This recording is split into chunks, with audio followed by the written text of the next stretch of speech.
नमस्कार दोस्तों, मैं आशीष स्वागत करता हूं आपका पैशन कंपटीशन में। जुलाई में आपका सीटेट का एग्जाम होने वाला है दोस्तों। इसी को ध्यान में रखते हुए हमने सीटेट के प्रीवियस ईयर पेपर के सीरीज को स्टार्ट किया हुआ है। इसके पहले वाले वीडियो में हमने 20 दिसंबर 2021 के ईवीएस के 15 क्वेश्चंस को डिस्कस किया था। आइए आज बचे हुए 15 क्वेश्चंस को डिस्कस करते हैं। जिन्होंने पहला वीडियो ना देखा हो, हमने डिस्क्रिप्शन में लिंक दे दिया है, वो जरूर से जाकर देख लें। चलिए आइए देखते हैं। पहला प्रश्न है कि ऑनलाइन कक्षाओं की अवधि में एक ईवीएस शिक्षिका दृष्टिबाधित विद्यार्थी का कैसे शिक्षण करेगी। ए है आवाज़ में संदेश साझा करके, बी है ढेर सारी मौखिक व्याख्या का उपयोग करके, सी है सहपाठी के द्वारा व्याख्या द्वारा, या डी है ठोस अनुभव का उपयोग करना। यहाँ पर कह रहा है कि ऐसे शिक्षार्थी जो दृष्टिबाधित है, यानी कि जिन्हें देखने में समस्या होती है, यानी कि उन्हें दिखाई नहीं देता है, उन्हें किस प्रकार से शिक्षा देनी चाहिए। आवाज़ में संदेश साझा करके, सही बात है कि जो देख नहीं सकता है तो वह सुन तो सकता है, तो उसे क्या करेंगे, आवाज़ के माध्यम से अपने संदेश को साझा करना चाहिए। ढेर सारी मौखिक व्याख्या का उपयोग करके, यह भी सही है। सहपाठी के द्वारा व्याख्या, यानी कि उसके साथ जो विद्यार्थी पढ़ रहा है उसके द्वारा भी किसी भी टॉपिक का व्याख्या किया जाए उसके सामने।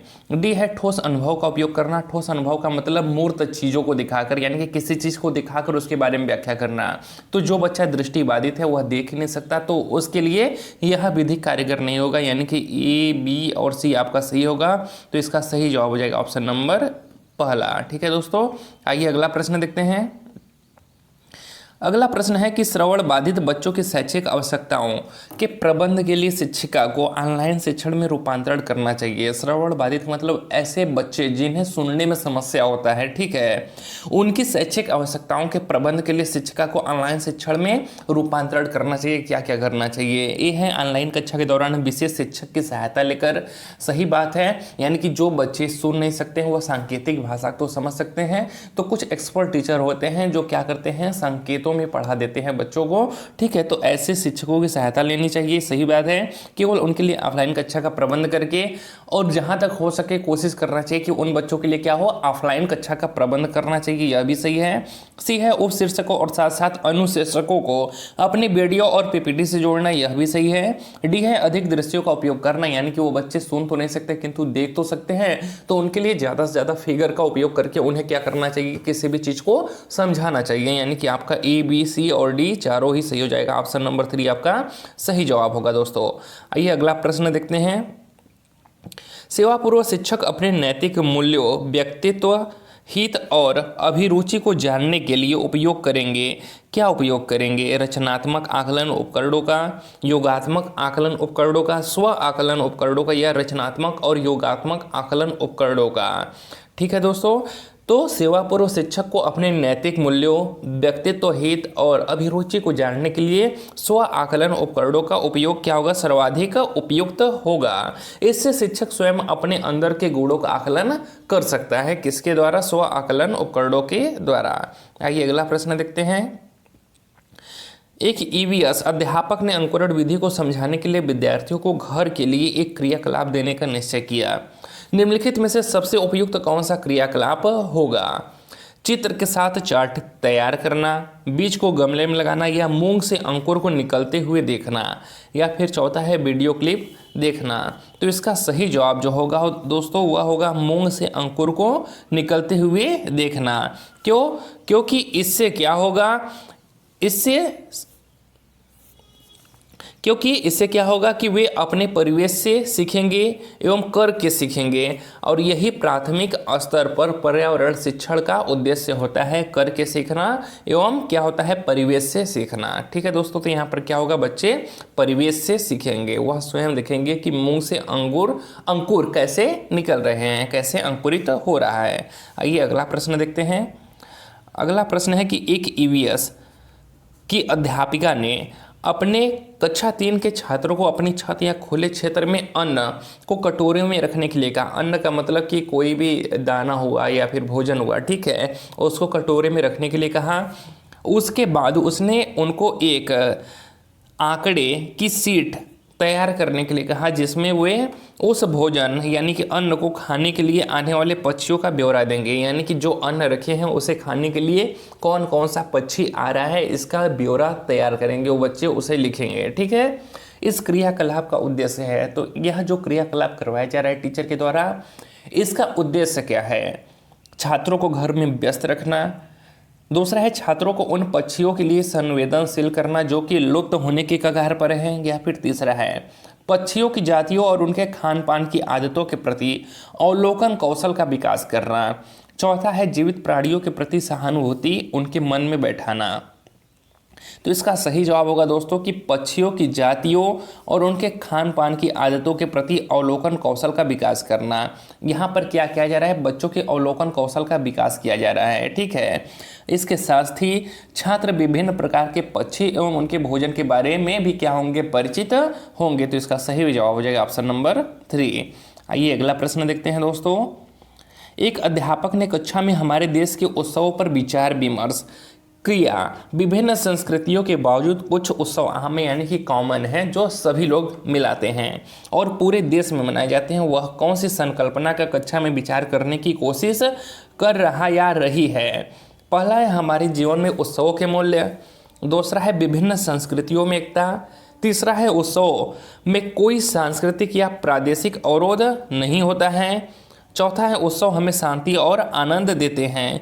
तो इसका जो सही जवाब होगा दोस्तों वह होगा आपका ऑप्शन नंबर पहला, हमारे जीवन में उत्सव का मूल्य। आइए अगला प्रश्न देखते हैं। एक ग्रामीण विद्यालय की अध्यापिका भोजन संरक्षण की तकनीकियों का शिक्षण दे रही है, उसके लिए उत्तम युक्ति होगी। यानी कि एक गांव की विद्यालय की अध्यापिका है जो यह तकनीकी का शिक्षण दे रही हैं कि भोजन को कैसे संरक्षित किया जा सकता है। तो उनके लिए सबसे उत्तम युक्ति कौन सी होगी जिससे कि विद्यार्थी बहुत ही अच्छे तरीके से समझ सकेंगे? पहला है अपने आप विभिन्न संरक्षण विधियों के प्रतिरूपों का चार्ट बनाकर उसका उपयोग करना। दूसरा है भोजन के उन नमूनों का प्रदर्शन करना जिन्हें संरक्षित किया जाता है। तीसरा है विभिन्न संरक्षण विधियों का पावर पॉइंट प्रस्तुतिकरण करना या छोटे छोटे वीडियो क्लिप दिखाना। चौथा है अड़ोस पड़ोस में क्षेत्रीय भ्रमण का आयोजन करके घरों में उपयोग होने वाली संरक्षण विधियों का अवलोकन कराना। तो सबसे जो बेटर ऑप्शन होता है दोस्तों वह होता है बच्चे फील्ड वर्क में कार्य करें। ठीक है, तो इसका सही जवाब होगा अड़ोस पड़ोस में क्षेत्रीय भ्रमण का आयोजन करके घरों में उपयोग होने वाली संरक्षण विधियों का अवलोकन करना। ठीक है दोस्तों, आइए अगला प्रश्न देखते हैं। आपका अगला प्रश्न है कि एक ईवीएस की शिक्षिका एनसीईआरटी के पाठ 2 फुलवारी पर पढ़ा रही हैं।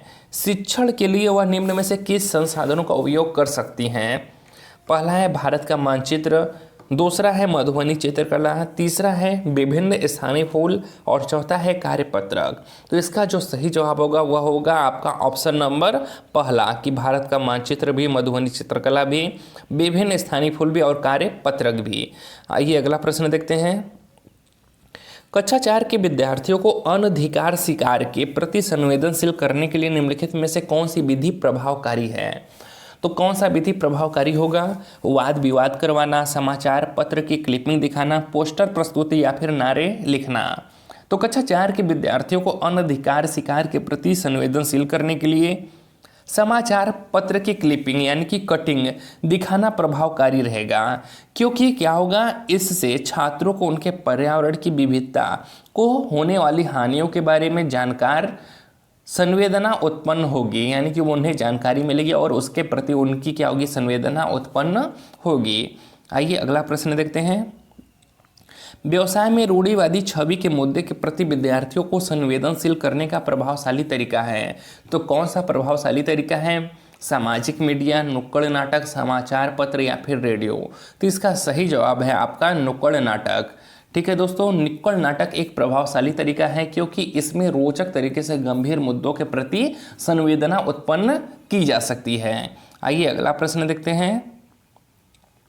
पर्यावरण अध्ययन के उद्देश्य को सफल करने के लिए पाठ्यचर्या आधारित होनी चाहिए। पर्यावरण डैश अधिगम, पर्यावरण डैश अधिगम, पर्यावरण डैश अधिगम। पहला है के साथ के लिए से। दूसरा है के बारे में, के माध्यम से, के लिए। तीसरा है मध्य के लिए, के साथ। चौथा है के लिए, मध्य या से। तो इसका सही जवाब होगा ऑप्शन नंबर 2 कि पर्यावरण के बारे में अधिगम, पर्यावरण के माध्यम से अधिगम और पर्यावरण के लिए अधिगम। ठीक है दोस्तों, इसका सही जवाब क्या हो जाएगा? पर्यावरण के बारे में अधिगम, पर्यावरण के माध्यम से अधिगम और पर्यावरण के लिए अधिगम। आइए अगला प्रश्न देखते हैं। अध्यापक ने अपने छात्रों को विद्यालय के बगीचे में गुलाब के पौधों को ढूंढने के लिए कहा। छात्रों ने देखा कि कुछ में फूल नहीं खिले हैं। उसने उन्हें निर्देश दिया कि वे पौधों को प्रतिदिन देखेंगे कि कितने दिन में उनमें बहार आती है, यानी कि कितने दिन में पौधे में फूल खिलते हैं। यहाँ पर अध्यापक निम्न में से क्या विकसित कराना चाहता है, ठीक है, क्या विकास कराना चाहता है। पहला है प्रयोग में आंकड़ों को दर्ज करने का कौशल, बी है छात्रों में जिज्ञासुकता, सी है प्राकृतिक सौंदर्य के अजूबे देखना, या डी है फूलों को पुष्पित होने की क्रिया का आनंद लेना। तो यहाँ पर जो क्रियाकलाप कराना चाहता है अध्यापक, वो कराना चाहता है प्रयोग में आंकड़े को दर्ज करने का कौशल और छात्रों में जिज्ञासुकता, यानी कि आपका ऑप्शन नंबर 2 ए और बी आपका सही होगा दोस्तों। आइए अगला प्रश्न देखते हैं। अगला प्रश्न है कि ट्रैफिक स्थल या चौराहे पर कुछ व्यक्ति अपने वाहन का इंजन बंद नहीं करते हैं। एक ईवीएस शिक्षिका ने इस विषय पर कक्षा में चर्चा की। वह छात्रों को क्या संप्रेषित करना चाहती है। ए वायु और ध्वनि प्रदूषण, बी है अनवीकरणीय संसाधनों का समझदारी से उपयोग करना।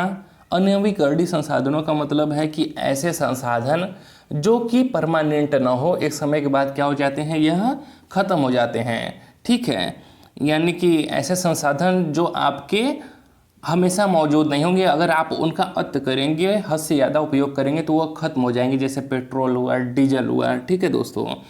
सी है प्राकृतिक संसाधनों का दुरुपयोग, डी है सरकार इसे रोकने के लिए कदम नहीं उठा रही है। तो यहाँ पर आपके चारों ही सही हैं, यानी कि यहाँ पर जो अध्यापिका है वह छात्रों को क्या संप्रेषित करना चाहती हैं, वायु और ध्वनि प्रदूषण के बारे में भी, अनवीकरणीय संसाधनों का समझदारी से उपयोग करने के लिए भी, और प्राकृतिक संसाधनों का दुरुपयोग नहीं करना चाहिए इसके बारे में, और सरकार इसे रोकने के लिए कदम नहीं उठा रही है इसके बारे में, यानी कि आपका चारों ही ऑप्शन सही हो जाएगा। आइए अगला प्रश्न देखते हैं। एक शिक्षिका अपने छात्रों को उन तरीकों को बता रही है जिससे वे अपने घरों को पर्वों के दौरान सुसज्जित करते समय स्थानीय पदार्थों का उपयोग कर सकते हैं। उस चर्चा का उद्देश्य है, यह है छात्रों की रचनात्मकता में वृद्धि करना, बी है स्थानीय वस्तुओं का उपयोग करके अपनी कला और संस्कृति को सुरक्षित करना, सी है स्थानीय विक्रेता की सहायता करना, या डी है यह साझा करना कि यह वस्तुएं सस्ती होती हैं। तो यह चारों के चारों ही ऑप्शन आपके सही हैं दोस्तों। इसका सही जवाब हो जाएगा आपका ऑप्शन नंबर 4। आइए इस वीडियो का लास्ट प्रश्न देखते हैं। निम्नलिखित में से कौन सा साधन पर्यावरण अध्ययन के विद्यार्थी के आकलन के लिए गुणात्मक आंकड़े को इकट्ठा कर सकता है। दृष्टांत अभिलेख, पेपर पेंसिल परीक्षण, कार्यपत्रक, या फिर 4 है क्रम निर्धारण मापनी रेटिंग स्केल। इसका सही जवाब है दृष्टांत अभिलेख। पर्यावरण अध्ययन के विद्यार्थी के आकलन के लिए गुणात्मक आंकड़े को इकट्ठा करने के लिए दृष्टांत अभिलेख सर्वाधिक उपयुक्त साधन है। इसे उपाख्यानात्मक रिकॉर्ड भी कहते हैं, जिसमें एक विशिष्ट व्यवहार या बातचीत के बाद वर्णन दर्ज किया जाता है। अगर वीडियो अच्छा लगा हो तो वीडियो को लाइक और चैनल को सब्सक्राइब करिएगा दोस्तों। नेक्स्ट